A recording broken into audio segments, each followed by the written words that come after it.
Hi, in this clip I'm going to play through the last piece in the Grade 5 Rockschool guitar syllabus, Slam Dunk Funk.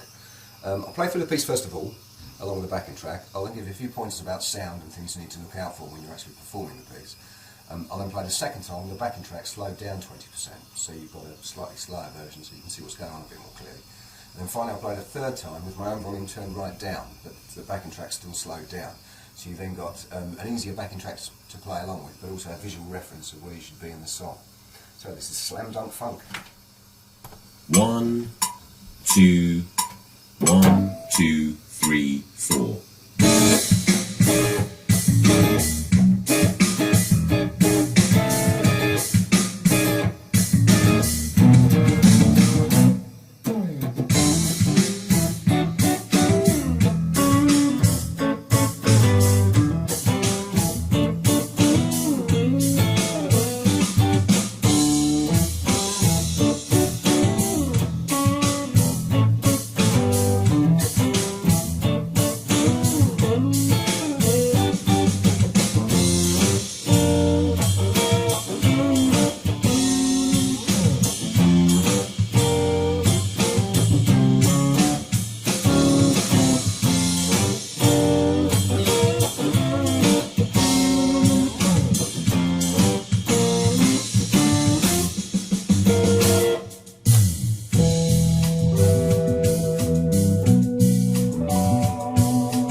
Okay, let's have a look at section A first of all. Bit of a weird chord, very clashy. B13 sharp 9, so you're basically starting on your A string at the whatever fret that is, 7th fret, and going up one fret at a time as you go across the strings. So all in a line. What you need to do, downstroke followed by an upstroke. And make sure they're nice and punchy. You've got the rest between them, so don't let them ring on. You don't want... Make sure it's... Get them nice and cut nice and short. Watch out for that last little semiquaver rest at the end with the accent when you go up from the B to the C. So you're basically taking the same chord shape up a semitone.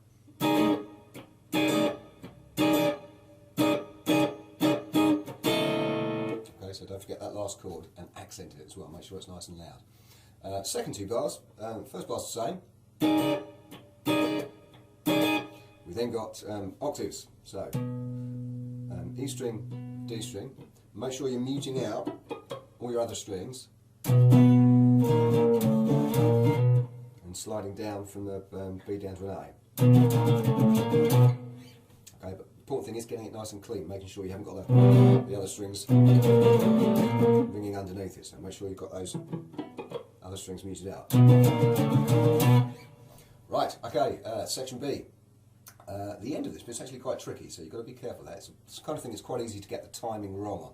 So we have hammer on first of all, little blue note, so make sure you pull that slightly sharp.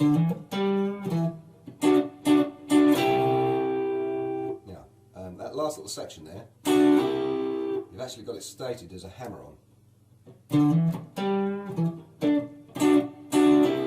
So you should be using your 2nd and 3rd fingers to go from 7th fret to 8th fret on the B string and 9th fret on the G string.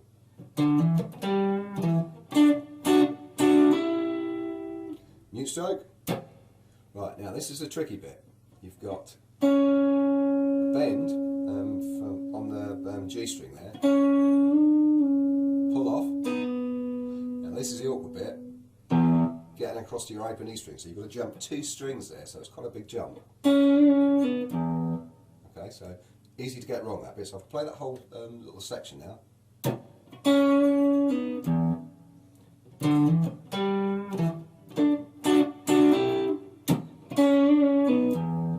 Okay, so you've got a big jump at the end there. Next bit. Again, easy to get wrong because the accent on that last bar there, when you go down to the G, is actually the last one. The temptation is to do a slide, but that last chord has got to be the accented one. So that's got to be the loud one. So don't be tempted to slide out there. So that whole first repeat.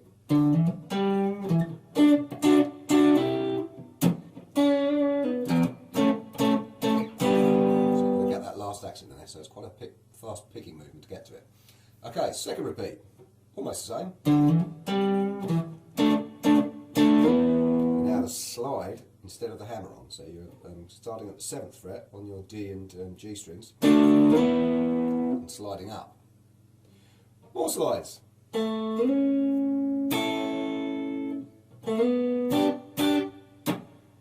then you've got another accent, so the whole end section. We've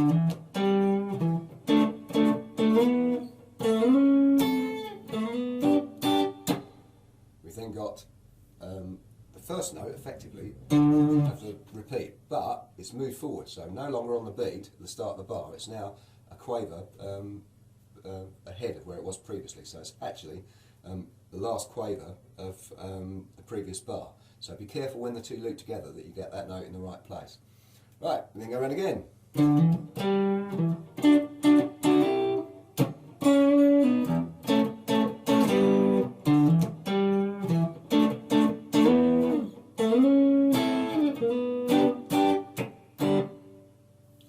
right. I'll play through that whole section now without the gaps in it.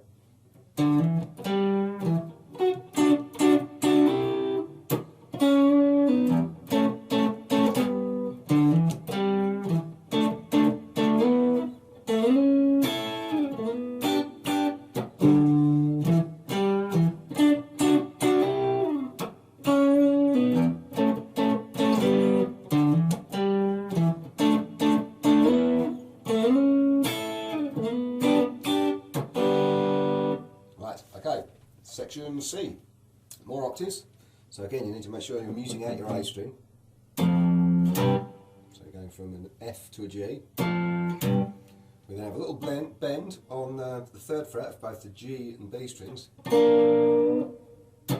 followed by 2 mute strokes. Another little bend, so it's basically a 7th chord, this one. So what you're trying to do is bring your B string up to the same pitch. Okay, so it's quite a weird bend to try and get used to, followed by 2 more mute strokes. So that's actually quite tricky to get all those mute strokes in. So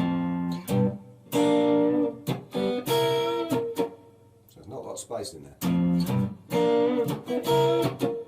Okay, so try and get those nice and tidy. What you need to do is any little phrase that you find difficult with these sort of mute strokes and bits and pieces and funny accents is basically repeat each little phrase. If you can't repeat it in time, you know that you haven't got the timing spot on. So make sure you practice each little bit.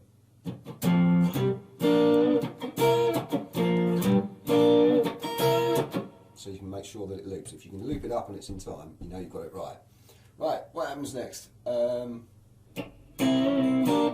Another little bend, followed by open G string, and what is effectively another 7th chord, bit of a D7. So that whole section.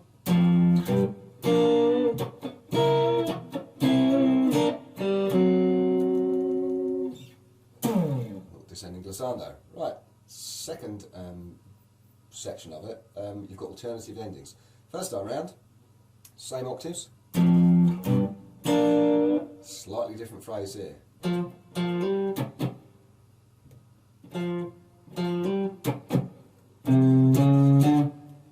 so if I play that in time.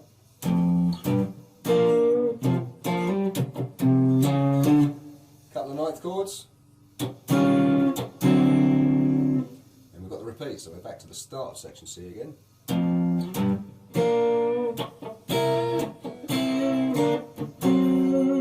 Then we have the alternative ending, which is over the page. All octaves. So F to G, B flat, up to C, G, up to F. We then have another 13 sharp 9 chord, this time a G, so this time you're starting at the 9th fret. So that last bar of that section.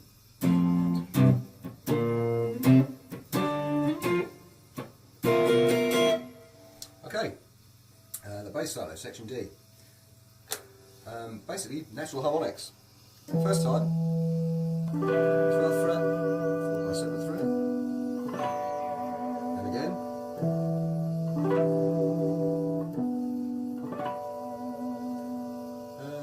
Bit of space for it, it's just, I think, vary on repeat. So, second time round. Don't be afraid to play with it.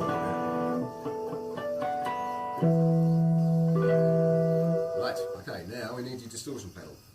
Now I've set my clean sound up so it's, if I hit softly, it's clean, but as it gets harder, there's just a hint of distortion in there. But you're going to need a lot more distortion for the drum solo section and the actual guitar solo. So you're going to need either a 2-channel amp so you can switch channels and set one up clean and one dirty, or a distortion pedal that you can turn on and off. Okay, so let's have a look at the little fill now. So this is basically the second repeat of the bass solo. The last bar, you've got to hit your distortion. Again, watch out for those staccato markings. So, second note, stop dead. Then accented on the last one. Right, section E, the riff. This is easy to play, but again, it's easy to get the timing wrong, so watch out for the actual rhythm of it. So, first time round.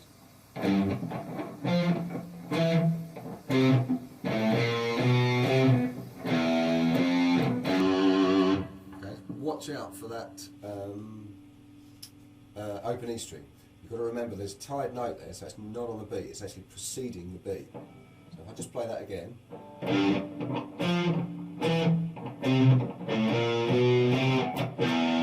So it's actually early, it's not on the beat, so watch out for that one. Oops.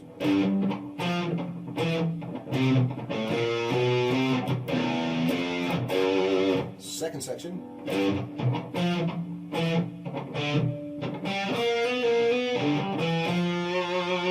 Now you can either do that as a hammer-on or a slide, whichever gets there, but the important thing is you're only actually picking the first note. So either or, up to you. 3 times, so round again. And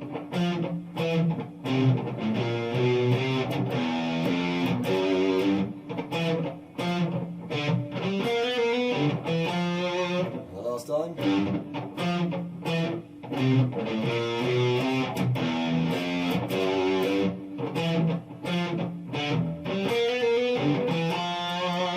Right, we're now into the guitar solo. It's based over just a fairly simple 2-chord progression, C7 and G7 sharp 9. Now, perfect one for just your good old minor pentatonics and blues scale, but try and make sure, because you're in grade 5 now, you're not fixed in your usual favourite position. Make sure you try and move around the neck and use some of the other pentatonic positions. You've got 5 to choose from, so try and make sure you use as much as the neck as you can. But keep it as melodic as you can and try and use notes from the actual chord. So your displaying the fact that you're conscious of the chords that are going on behind you all the time. Okay, then you have to get your distortion pedal back off, back to a repeat of the first kind of funky phrase after the chords, with a variation at the end. So first bit's the same.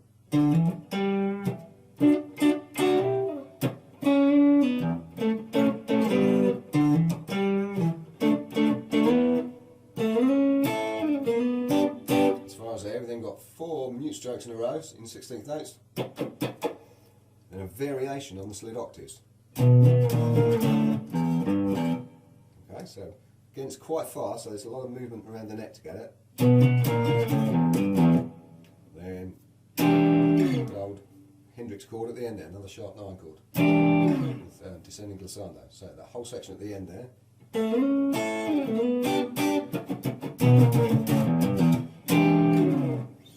There we go. Right, I'll play through it a second time now with the backing track slowed down a little bit. 1, 2, 1, 2, 3, 4.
finally, now with my own volume turned right down.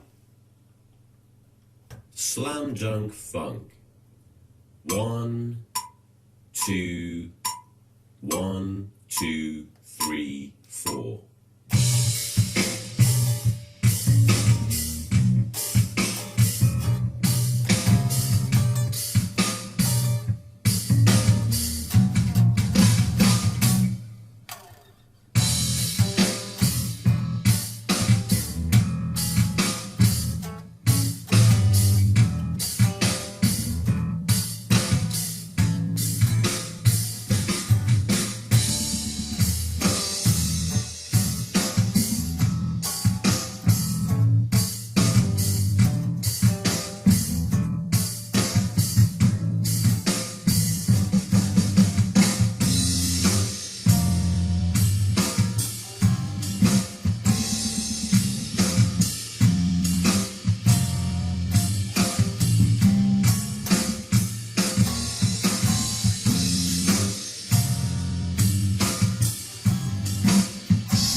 nice for that feel.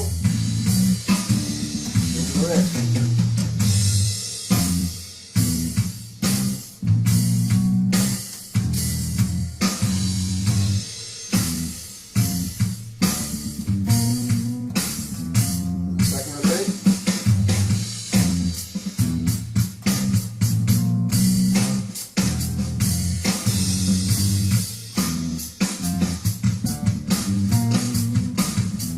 Last line.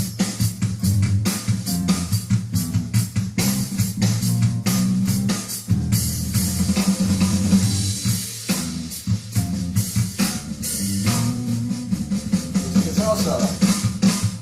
That's C7. G sharp 9. C7. G7 sharp 9. C7, C7 sharp 9, C7, C7 sharp 9, last bit.